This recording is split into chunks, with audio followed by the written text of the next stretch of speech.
Digníssimo Presidente do Grupo Parlamentar da UNITA, excelentíssimos Coordenador do Projeto Político para já servir Angola e do Bloco Democrático, aqui presentes, digníssimos membros da direção da UNITA, da direção do Projeto Político para já servir Angola e do Bloco Democrático, aqui presentes, distintos convidados, caros jornalistas, angolanas e angolanos.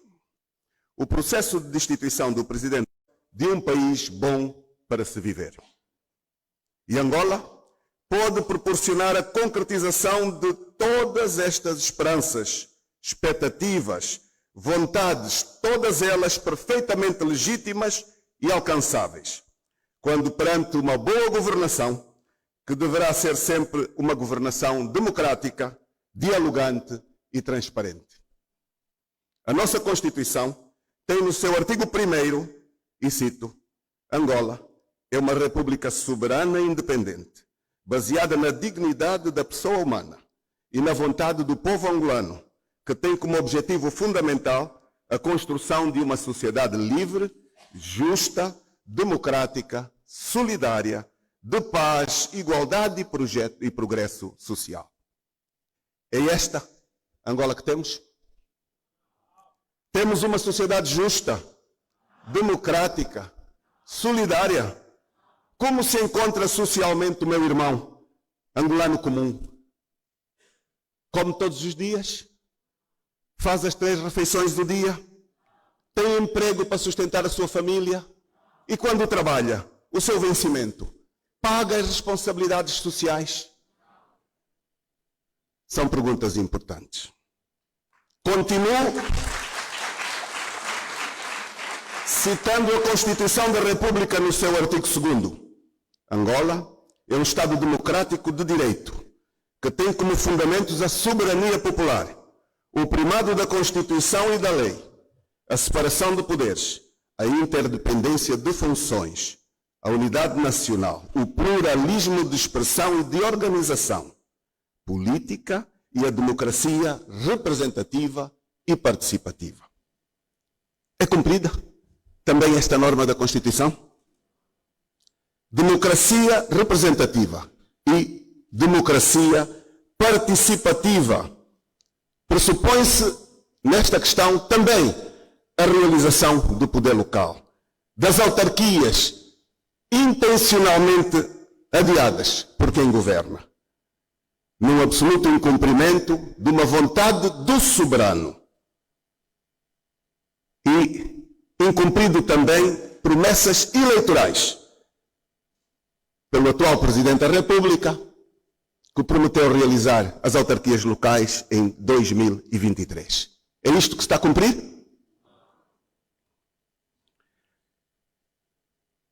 Continuo no artigo 3º da nossa Constituição. A soberania, una e indivisível, pertence ao povo, que a exerce através do sufrágio universal, livre e igual e direto, para a escolha dos seus representantes. E citei intencionalmente, direto, porque neste desafio encontra-se também a escolha não direta do Presidente da República, que é algo que deve ser repensado. Se quisermos devolver a escolha ao soberano, que é o povo. Artigo 4º. O poder político é exercido por quem obtenha legitimidade mediante processo eleitoral livre e democraticamente exercido, nos termos da Constituição e da lei. São ilegítimos, continuo a citar a Constituição, e criminalmente puníveis a tomada e exercício do poder político com base em meios violentos ou por outras formas não previstas nem conformes com a Constituição. Não faz sentido que os cidadãos se organizem, que materializem um Estado onde os poderes sejam utilizados para criarem privilégios, favorecimentos de grupos, desigualdades e injustiças. A legalidade pressupõe a igualdade. A forma republicana de exercer o poder político tem como referência permanente a democracia. O Presidente da República, os governantes, não devem esquecer-se que são representantes do povo que lhes concedeu um mandato com prazos e com limites para o exercício das suas atribuições, tendo como referência fundamental a Constituição. Chegados aqui, importa mais uma vez revisitar a Constituição, que no seu artigo 129 refere no seu ponto 1, o Presidente da República pode ser destituído por crime de violação da Constituição, que atente gravemente contra, entre outros, o Estado democrático e de direito, a segurança do Estado, o regular funcionamento das instituições e ainda que atente por crimes de suborno, peculato e corrupção, entre outros.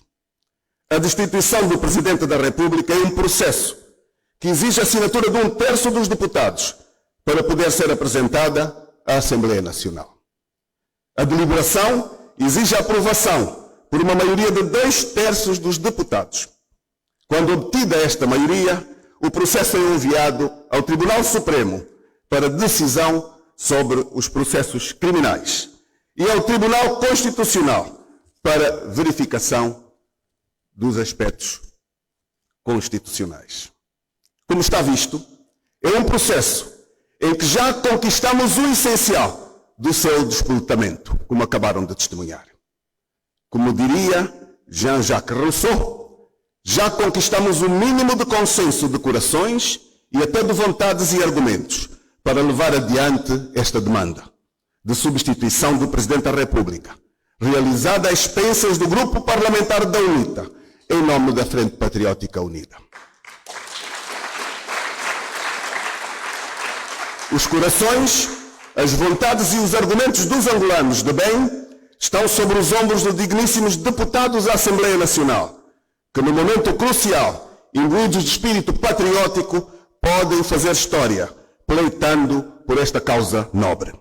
Minhas senhoras e meus senhores, este processo emana da Constituição da República e da legitimidade que o soberano povo angolano nos conferiu e conferiu aos deputados, seus representantes. Temos, portanto, virtudes e condições para o despoletarmos. Entretanto, queremos deixar claro que não estamos diante de um número de um círculo romano, fim do qual alguém acabará por ser devorado por uma fera insaciável. Não. Não é isso que uma destituição pressupõe ou significa necessariamente. Este é um processo normal nas democracias. O nosso país não será de resto o primeiro a proceder nesta direção. Este é um procedimento comum nas sociedades abertas, nos Estados democráticos e de direito, enfim, nas democracias genuínas e nas democracias autênticas. Antigos presidentes, como já foi aqui citado, como por exemplo no Brasil, a Crespo, a Coreia do Sul, perderam a confiança dos parlamentares e representantes do povo nos respectivos países e foram por essa razão destituídos dos seus cargos e funções presidenciais que ocupavam. Não consta que por causa disso os seus países tenham parado ou entrado em qualquer crise ou em qualquer instabilidade. Minhas senhoras e meus senhores, pensamos que é isso que também nós políticos de Angola temos de interiorizar, assumindo a defesa de uma nova cultura de diálogo, de transparência e de boa governação, de um novo comportamento em matéria política e da ética que lhe possa corresponder.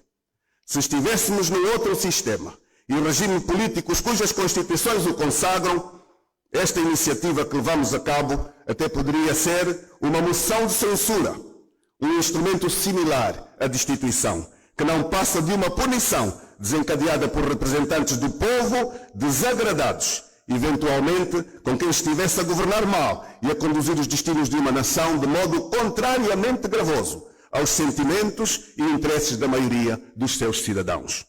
Portanto, nada de estranho que este processo apresenta, por analogia com outras realidades. O que estamos aqui a fazer poderia ser até a manifestação de uma moção de censura, também já aqui citada, contra o atual Presidente da República de Angola, João Manuel Gonçalves Lourenço.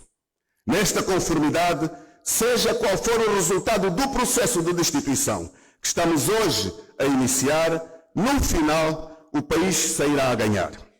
Porquanto estes atos reconduzem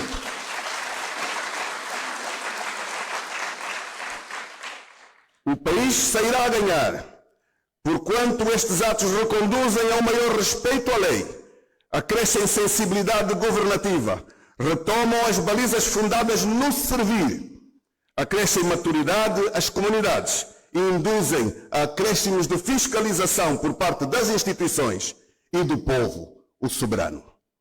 Este ato em si mesmo constitui uma chamada de atenção para quem governa hoje e ou amanhã tenha mais cuidado e maior responsabilidade, cingindo os seus atos aos marcos da Constituição e da lei. Porquanto governar não é de maneira alguma uma autoestrada para o livre-arbítrio. Caros deputados, Angola estaria inequivocamente melhor se tivesse uma governação centrada numa lógica de preocupações para a inclusão do cidadão mais desprotegido, para a inclusão do cidadão mais vulnerável. O artigo 129, no qual se baseia o presente processo de destituição, constitui exatamente uma salvaguarda do cidadão perante as injustiças que possam ser cometidas contra ele por governantes não comprometidos com os valores da ética governativa. Nas condições de Angola, em que o chefe de Estado detém poderes excessivos, estas prerrogativas estimulam-no a violação à lei. Na verdade, o Presidente da República, apesar de ser o mais alto magistrado da nação, é também um cidadão como os demais. Infelizmente, muitas vezes os governantes esquecem-se deste facto e usam da arrogância, usam da prepotência e instrumentalizam as instituições em proveito próprio. Perseguem adversários e quase sempre, tarde demais, descobrem que o poder é efêmero e mais dia menos dia todos retornam à sua condição de cidadãos comuns. Este facto apavora muito governante e está na base das posturas discricionárias que muitos abraçam. Está na base da negação do Estado democrático e de direito, na razão da censura aos adversários, está na razão do controle e subordinação do poder judicial, entre tantas outras práticas comuns na nossa Angola, sempre com o intuito de alongar o exercício do poder político. O que ocorre normalmente é que, quando se alonga o exercício do poder político, para além dos limites comuns em democracia, diminui a sensibilidade e começam as violações, com fortes consequências, com culpas sempre transferidas para os adversários políticos. O Presidente da República deve exercer a sua magistratura nos estritos limites da Constituição e da lei. Mas se esta Constituição, que lhe confere poderes a mais, então é preciso que no quadro republicano se faça alguma coisa para lhe pôr cobro. Os riscos surgem quando os homens elevados a altas funções de representatividade começam por blindar os seus mandatos, a erigir muros cada vez mais altos que lhes retiram a condição de visão e observação da realidade e geralmente cristalizam os seus próprios regimes. Não posso deixar de apontar aqui o importante papel dos seus próprios assessores, dos mais próximos servidores, que devem saber resistir à graxa e ao bajulismo comuns. O poder não deve ser exercido de forma absoluta e com total desprezo dos demais e das demais entidades do Estado. E o que estamos a ver em Angola são atos do Presidente da República que não nos dão garantias de que não venham um dia a perigar a própria segurança nacional. Um exemplo é o modo como se permite que os serviços de inteligência angolanos funcionem fora do controle das entidades que deveriam fiscalizá-los e são mantidos com total e absoluto secretismo, estritamente nos domínios e interesses de grupos e grupinhos de conveniência de quem ostenta o comando do país. Ao invés de fazerem o que é a sua vocação e competência, desenvolvendo atividades que se conformem de facto com a salvaguarda da segurança do Estado, os serviços de inteligência parecem, na verdade, ter sido exclusivamente instituídos como uma polícia política do tempo colonial, para defender os interesses do grupo sectário do regime que ali se encontra instalado. Os seus agentes estão basicamente envolvidos em ações de vigilância aos próprios membros que não estão de acordo com o chefe, de vigilância aos partidos políticos e às organizações da sociedade civil. E enquanto isto acontece, distraem-se e são praticamente negligenciados aspectos realmente fulcrais para a estabilidade do país. Aspectos tais como o branqueamento e a fuga de capitais, que prossegue absolutamente imutável. Como agora vêm denunciar recentes relatórios, como o atualmente produzido pelo GAFI, Grupo de Ação Financeira Internacional. Ao Presidente da República deve ser assacada a responsabilidade pelo desvirtuamento da natureza e função destes órgãos que funcionam sobre a sua dependência, sem instrumentos de check and balance e sem a menor transparência nos seus atos. Mais uma vez, seja qual for o resultado deste processo, no final estaremos seguramente mais conscientes de que é necessário alterar as regras do jogo democrático em Angola e que um dos passos a dar para o fortalecimento do Estado democrático e do direito, através da revisão da Constituição, passará pela conformação e redução dos poderes atribuídos ao Presidente da República. Angolanas e angolanos, ao invocar a si, com a mais alta responsabilidade, o dever de desencadear este processo, o Grupo Parlamentar da UNITA está a fazer a sua parte do esforço de normalização do edifício democrático no nosso país. E que fique bem claro que este processo não é um simples ato de competição pelo poder.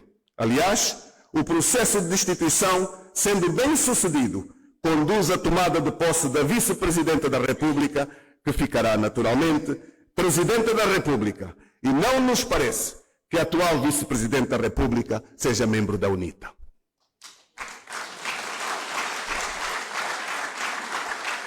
Portanto, pertencendo ela ao MPLA, não faz qualquer sentido toda essa lamúria, esse choradinho de quem não foi suficientemente corajoso para alertar quem mal governou, quem desencaminhou, de quem até se sentiu confortável no mar de benesses e de regalias impróprias e agora pretende atirar areia aos olhos dos outros com fantasmas de instabilidade ou de assaltos ao poder completamente infundados.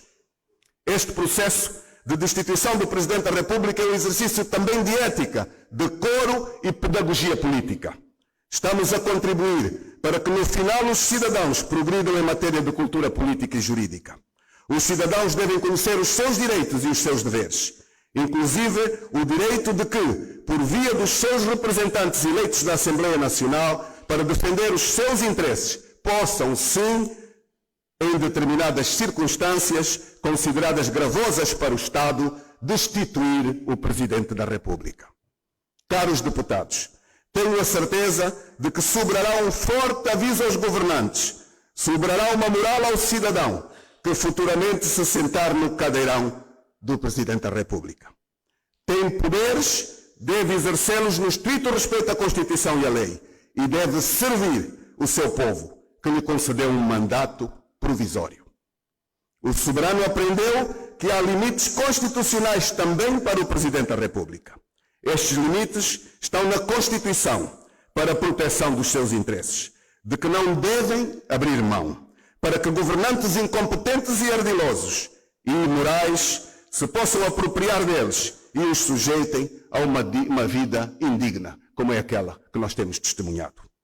Um presidente deve estar revestido de qualidades ético-morais, respeitar e zelar escrupulosamente pelo funcionamento equilibrado das instituições. Tem que ser justo, solidário e verdadeiramente competente, quer para defender os interesses do Estado, como para concretizar as aspirações das populações, sobretudo dos segmentos mais vulneráveis da sociedade. Queremos um presidente que não faça gestão do país como um feudo seu e que não agirá nunca no sentido da ruína do erário público. Um presidente que não tome disposições para colocar os órgãos de comunicação social públicos sobre as suas ordens, retirando aos jornalistas o direito de exercer uma informação plural e objetiva, e aos cidadãos o direito de serem informados com verdade. Um Presidente da República que se respeita e se faz respeitar. Um Presidente da República revestido de sensibilidade para estabelecer pontes e não para acentuar as diferenças entre os distintos grupos da sociedade que constituem a nossa Angola. Minhas senhoras e meus senhores, reitero que não estamos diante de uma arena romana com gladiadores que se vão esmagar uns aos outros.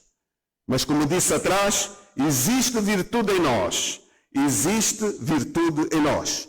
Pelo que me atrevo mesmo a afirmar que ao desencadear este processo de destituição, estamos a ser intérpretes dos sentimentos e aspirações de um povo conduzido ao extremo do sacrifício e ao extremo do sofrimento, à pobreza e ao abandono no seu próprio país.